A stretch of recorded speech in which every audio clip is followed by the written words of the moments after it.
Hi, I'm John Trishler from Specialty Performance Parts, and today we're going to show you how to install our new capable bumper mount dual fog bracket into your 22 plus Ford Bronco with the capable bumper. So let's get started. All right, first you're going to notice the location of your switch wires here on the driver's side firewall. They're taped along this harness. There's 6 of them, so that's your dead giveaway. And you're just going to pull those out of the tape. You'll have 3 additional wires. Those are your pass-through wires. Those go to other locations on the truck. And when we pull the switch wires out of the tape, you'll see you've got 6 of them here again, and they're multicolored. Your owner's manual in the truck are going to tell you what color is which. Your owner's manual is located in the touch screen in your center console. You can cut off the black cap here on your switch wires, strip the wire, and then you'll be able to either install the bare pins and connectors onto those switch wires that are included with your harnesses, or if you did get our extension set or pigtails that have the connector and heat shrink butt connector on it, you can crimp those on the wire there as well. So we've got that example here. As you see, you can just install that into there. These extensions, which are an option, give you about 8 inches extra length, and they are numbered 1, 2, 3, 4, 5, 6, so you can keep better track of your switch wires. If you've got a wire that's thin, you can strip off a little more insulation and actually fold the wire over so it's twice as thick before you slide it into either the pin or the butt connector. That way it has better grip. Now that you've got them all, either the connectors or the pins installed onto your switch wires, you should be set to go. On the extensions or the pigtails, those are heat shrink, so you can take a heat gun and you can shrink and seal that down to the wire. In this case, we put a piece of cardboard down because, again, heat guns are not good on the plastic and everything of your truck, so it's always good to have something behind your connectors here while you're shrinking those down with a heat gun.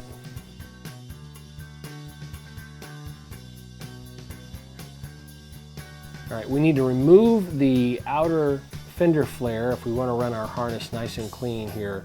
It's behind the fender and above the wheel liner. These little tabs, they just swivel. You can swivel those and the outside flare will pop off. Sometimes it takes a little effort, as you can see, but it'll pop right off.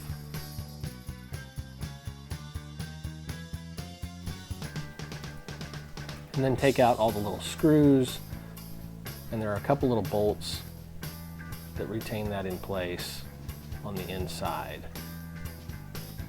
And you don't have to take the whole thing down, just the front half so you have access. Now we've got that loose, and you can see we can pull that down, and we've got full access here behind our fender to run our single fog harness for our second light. So you can feed the harness up here behind that fender, as you see here. On the inside here, you'll be able to find that harness and pull it up the rest of the way, right behind the fuse panel here. So here's our harness that we just ran behind our fender. The bolt loose here, you'll see some other ground bolts holding some grounds. You can take one of these bolts loose to ground this harness right here by your switch wires with the ground ring. You'll notice that there's a ground ring and a connector on that same ground. It is the same ground. You're going to use one or the other. In this case, you're going to use the ground ring. The reason for the connector is if you wanted to add a relay, you can plug it into the connector instead. Once you have your connectors on your switch wires, you can plug them into your fog harness just like this.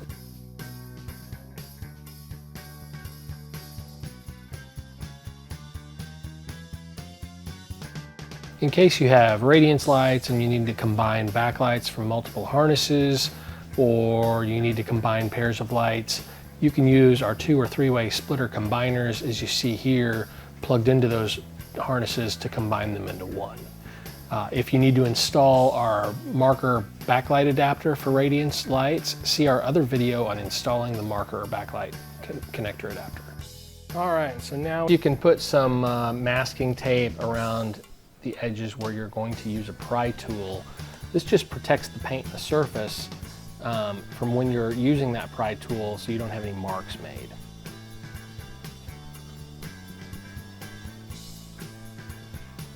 So now we are going to pry the cap off here that covers the bolts that hold the bumper on.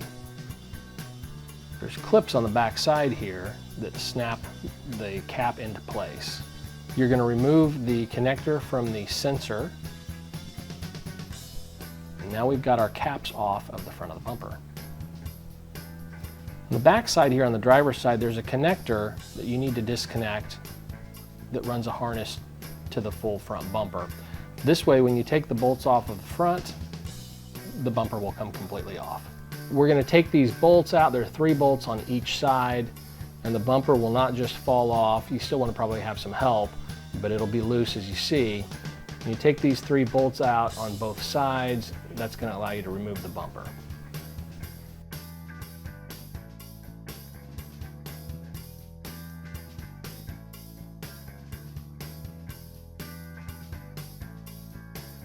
You'll notice here that when we loosened the bolts here, the bumper dropped down. So you've got some adjustment up and down. So when you put this bumper back on, obviously you want to make sure that it's going to be level and even on both sides. So when you've removed your bumper, you can sit it here on some sawhorses or on a table. Make sure that you put something soft down so that you don't scuff the surface. We're going to remove some zip ties, some trim panels that are snapped together here with some little push pins to allow us to remove the plastic back covers.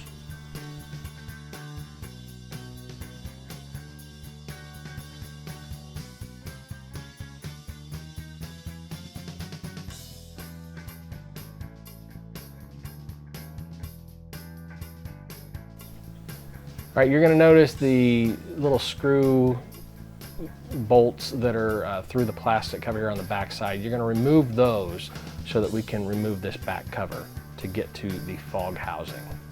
So you can use an 8mm bit to remove the screws from the back side of that plastic cover. And we're going to skip the 2 on the top and the 2 on the bottom that hold the fog housing in place for now.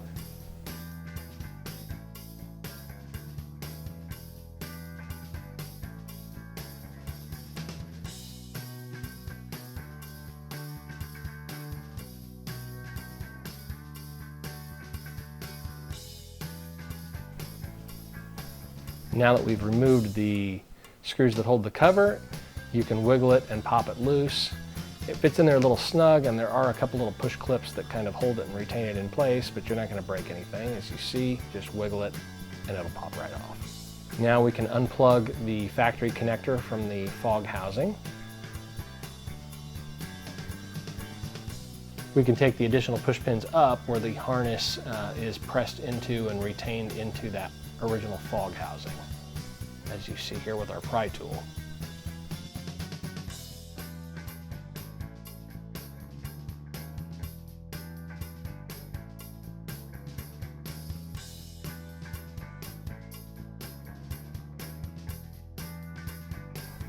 Now that we have everything clear from our fog housing, we can go ahead and take out the 4 remaining screws from the fog housing to take it out of the bumper.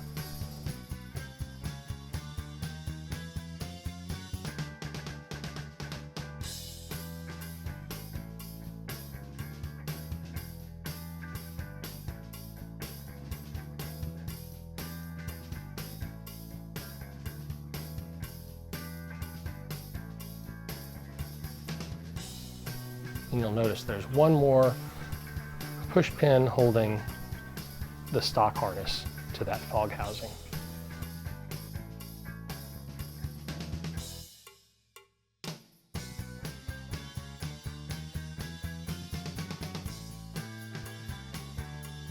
All right, and so now our brackets.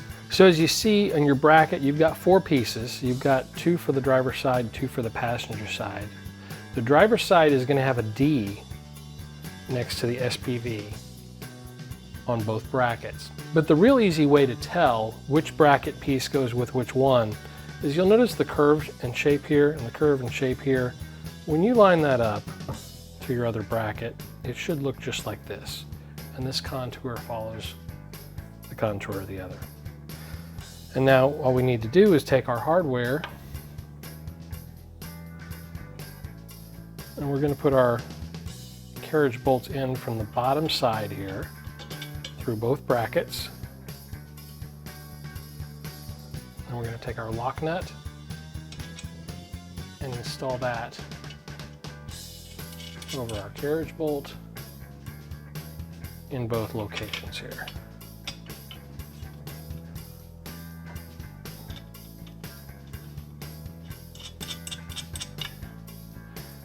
And then we're just going to tighten these both down until they lock in place. There's a little bit of play in these brackets, so just line the edges of the two brackets up together so you have a perfect fit.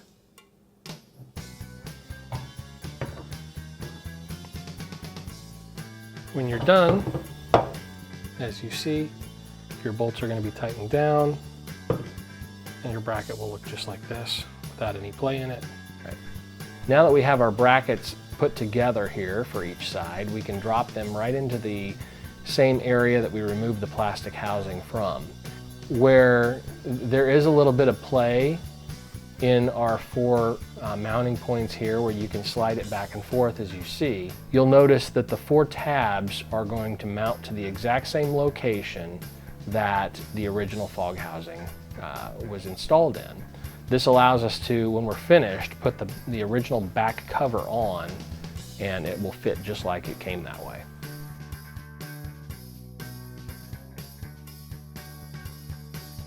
If you slide it completely to the inside as far as you can go, it should seal right up to the outside covers that we put back on after we put the bumper on and put the bolts back into the bumper to retain it to the truck.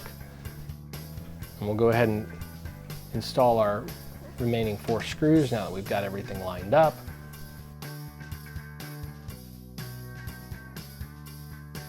Now we've got our factory connectors and you'll see our adapters here. Depending on which lights you're installing, you're going to use various adapters and they'll plug into the factory connector.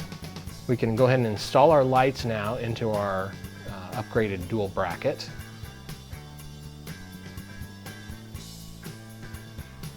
All right, and so now with our adapter, as you see, you can plug your stock light into the factory adapter so that you can get power from your fog switch.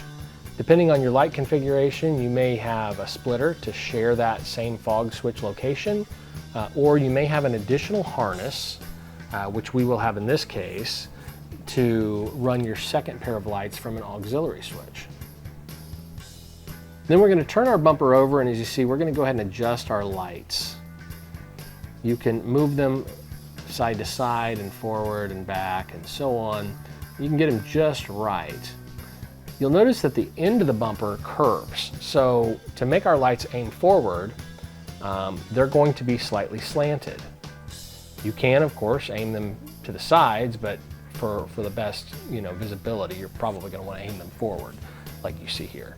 And as we put our back panel on, make sure that your wires are just clean and behind here, that you have access from the back side of the panel, because you're going to plug those into your external harness if you have one.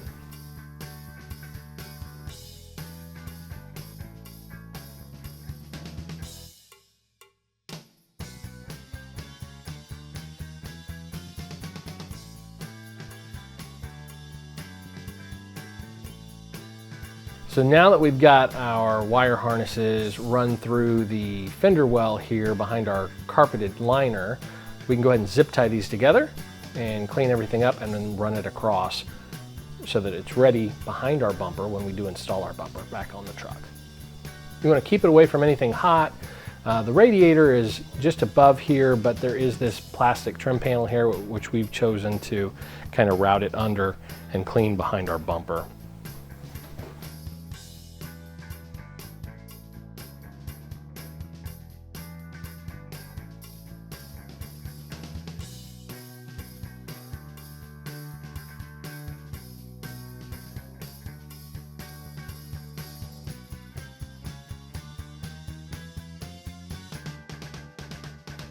If you have any extra slack, you can go ahead and fold that up and zip tie it together. And now we're going to go ahead and take our bumper and lay it back on there and get our bolts started. Again, this is going to sit loose and it's going to have some play, but you want to get the bolts started so you still have room to adjust it up and down. So you can get started by tightening, your bolts just a little bit where there's still play in the bumper, and then lift your bumper up so that you've got it spaced evenly on both sides. We found something here that kind of fits in there just perfect that we can use to make sure the gap on both sides is even. And as you see, we just put that in and out of the bottom of the bumper, between the bumper and the trim panel. You can use a tape measure or whatever to make sure that you've got everything even on both sides. And last, you can plug in the sensors on the center caps there, the cover caps that will cover the bolts that hold the bumper together. And just like you took them off, they'll just snap right back into place.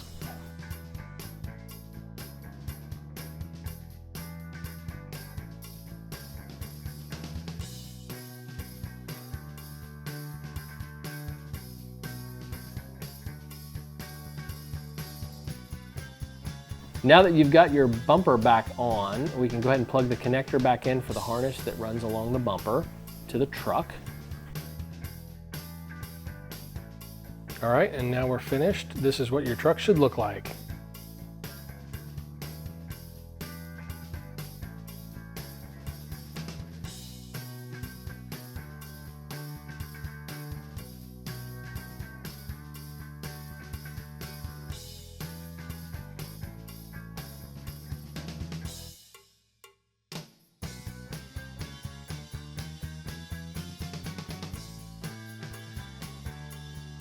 Thanks again for watching. Don't forget to rate, comment, and subscribe, and visit us at spvparts.com to pick up these mounts and other fog kits and other light kits for your Bronco and other vehicles.